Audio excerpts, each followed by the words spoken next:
Hi, James Ikeda here. I'm going to be doing a short series of videos on the Black Freedom Movement, and this is going to be part one, an introduction to the Black Freedom Movement. Okay, so what is the Black Freedom Movement? Well, to begin with, I'd like to interrogate the term movement. Whenever we talk about Black freedom struggles in American history in the United States, we tend to focus on what is called the Civil Rights Movement. And in that particular case, the word movement serves an interesting function. On the one hand, movement kind of temporally bounds this set of historical developments.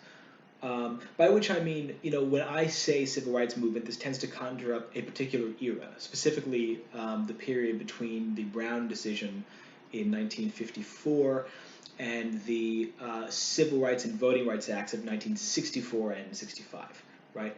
So I say civil rights movement. You think about this mid 20th century period.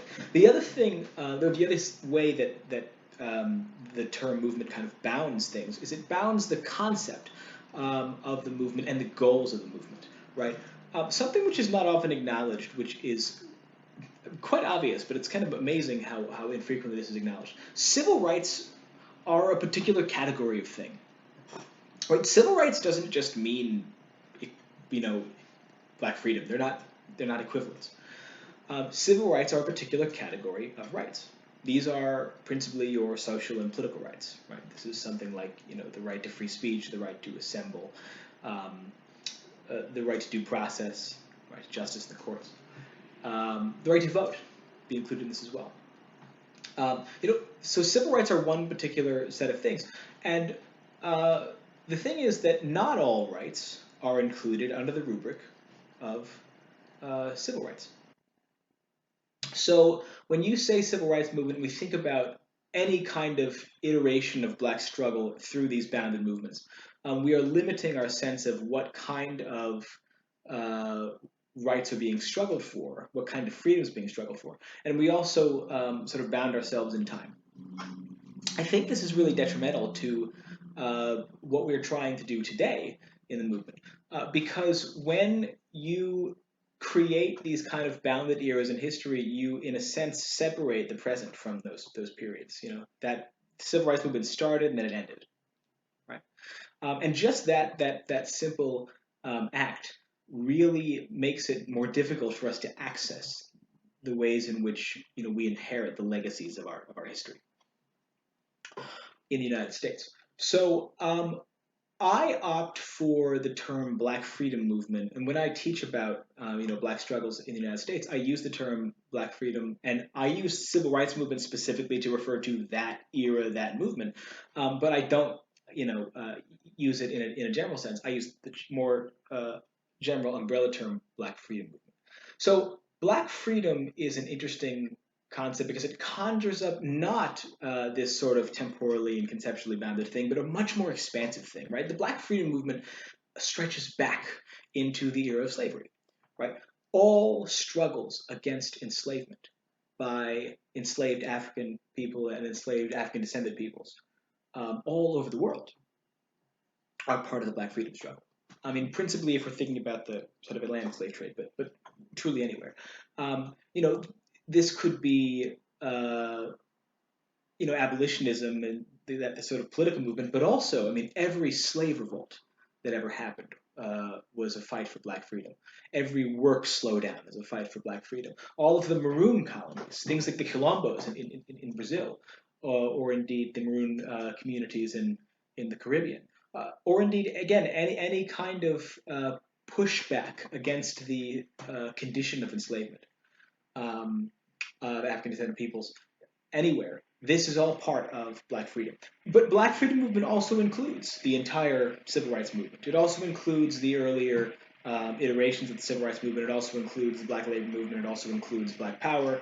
It includes all the Black nationalist struggles, including Garveyites and Pan Africanists, and of course, it also includes Black Lives Matter and all of the mobilizations happening today. So I like this more expansive idea of Black freedom because it breaks down all of the temporal boundaries, and instead we get this sort of continuous struggle through history for Black freedom. The other thing is that the term Black freedom releases us from the bounds of civil rights. Because again, civil rights is one category of rights. Think about things that are not covered in civil rights. For example, economic rights. Okay, economic rights would include things like the right to a job, right, the right to join the union, and then also you have things like housing or healthcare or childcare, end-of-life care, that kind of stuff. Um, Education, of course, you could, depending on how you think about it, you could throw in as a social or civil or an economic right, depending on how you're looking at it. But economic rights are not included under the rubric of civil rights. They are included under the rubric of Black freedom.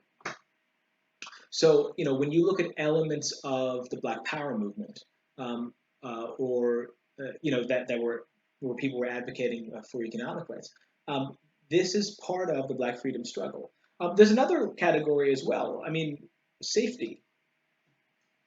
The right to safety could be almost its own category. This would principally be safety from state and vigilante violence, which is to say police and vigilante violence, and from, of course, bureaucratic violences as well. This is its own category, right? And that is included under the rubric of Black freedom in a way that civil rights doesn't really touch that. I mean, just to take one example of why this is really important, safety is not covered by civil rights because you might say, well, hold on a second, if I get attacked by somebody, um, uh, and then you can take it to the courts, and if you have a genuinely equal justice system, then justice will be served. But this is really narrow-minded. If you have a Black person in the United States at any point in U.S. history who gets attacked by a white mob, and uh, let's say that they go to the courts, whether or not that individual person is able to get justice in the courts is not the only factor in the safety of the Black community in the United States, right? I mean, think about the history of uh, racial terrorism in the United States, white supremacist terrorism in the United States. A single act of grotesque violence, even if justice is done in the courts. The point of racial violence is, of course, to scare a large group of people into conforming to a particular kind of social behavior, right? So if you're trying to, suppress the Black vote, and you have the exercise of racial terrorism. Again, even if individual, vigilantes exercising violence are brought to justice, this does not undo the climate of fear, which becomes the context for the behaviors of many other people. And so when you talk about a right to safety, this is a wholly separate category. So, when you think about Black freedom as this more expansive project, which, traverses through all these different eras, it helps us to see and understand what is happening today. Even when you use a term like Black Lives Matter movement, or today, of course, the organization, the Movement for Black Lives, um, we need to think of these things in a broader context, not as an attempt to recreate something from 50 years ago or 60 years ago, but as a continuation of ongoing struggles that really stretch all the way back into the period of slavery. Now, the reason why I say this, and the reason why I think about the Black freedom movement in this way, is because it actually helps us to understand this history better. Take one example. One of the most famous moments in the civil rights movement was the March on Washington. Right? MLK gives the "I Have a Dream" speech. Everyone knows about this. What was that march called in full?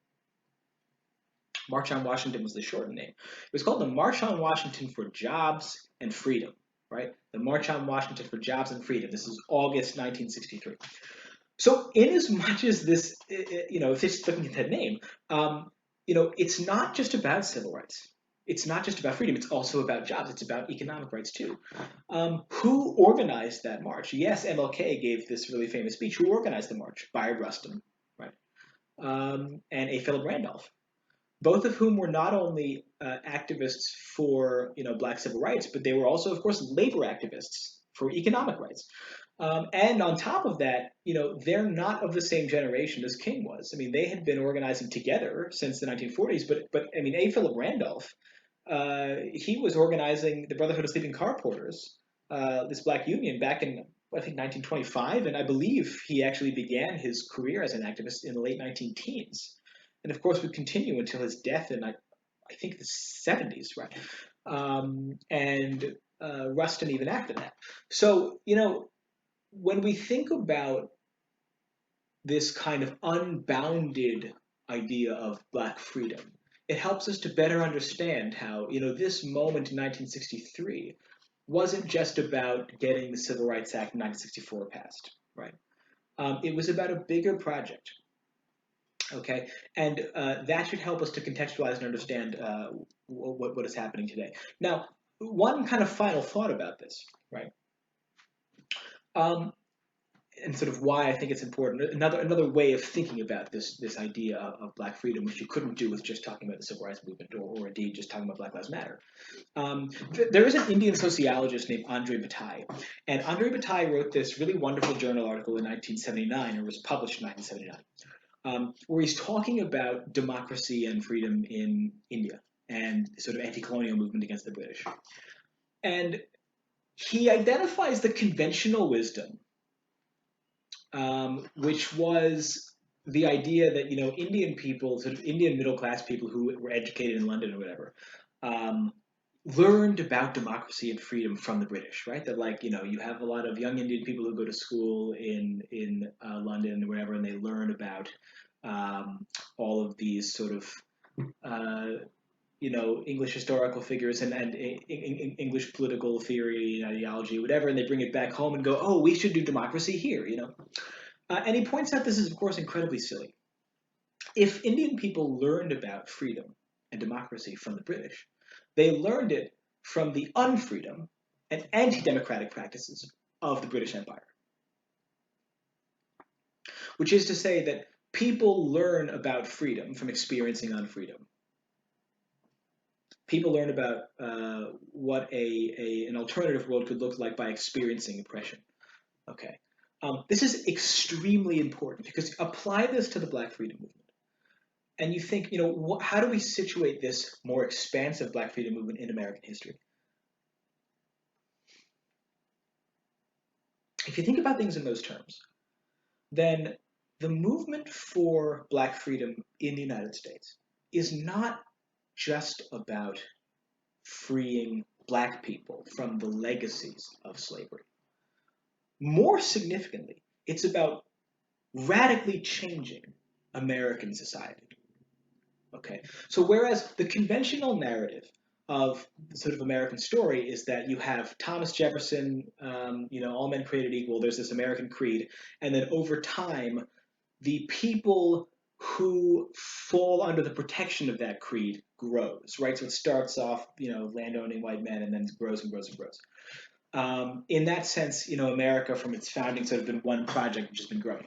But if you think about Black freedom as a negation of a system of oppression, then the history flips, and instead you get this history where you create this kind of imperial, oppressive, slaveholding society, and then the struggle of Black people against that creates sort of revolutionary social changes, which ultimately create a more free society. Okay, and in that sense, the Black freedom movement is not about freeing Black people per se. That is, of course, the underlying motivation there. But the result of Black freedom and of the struggle for Black freedom is freedom for everybody. Case in point, this week we had momentous news from the Supreme Court that LGBTQ workers are going to be protected under the Civil Rights Act of 1964. So now, this is one step. Basically, what this means is that if you are an LGBTQ worker and you are fired or you feel discriminated against at work, or you are discriminated against at work, you can take your employer to court. Is really what it means. So this is a very important protection. It's a hugely important protection. What is the basis for it? It's the court's interpretation of the Civil Rights Act of 1964, which was, along with the Voting Rights Act of 65, one of the crowning achievements of this mid-20th century period of Black freedom, which we call the Civil Rights Movement. So in 2020, LGBTQ workers are getting, finally, after entirely too long, this affirmation of the extension of civil rights protections on the basis of a legal instrument created as a result of black struggle. So again, the Black freedom movement is not this narrow thing where you're getting one kind of freedom or one kind of protection for one group of people. This is about radically changing American society to make it freer for everybody. That is the legacy that we today inherit. And as we try and understand and sort of act out and enact this movement today, we are all inheritors of the legacies of Black struggle. The fact that we have a country that is any better than the country that was created in the 18th century is a result of many factors, but one of the main ones is Black struggle, and we have to appreciate and understand that. And so, yes, of course, this struggle continues, but we have to recognize our inheritance um, and where that's actually coming from. Okay, so that's all I have to say. We're gonna have. I'm gonna do not we. I'm gonna do a couple other parts to this series on the Black Freedom Movement in the coming days. But that's it for now. Let me know if you have any questions or comments. And thanks for watching.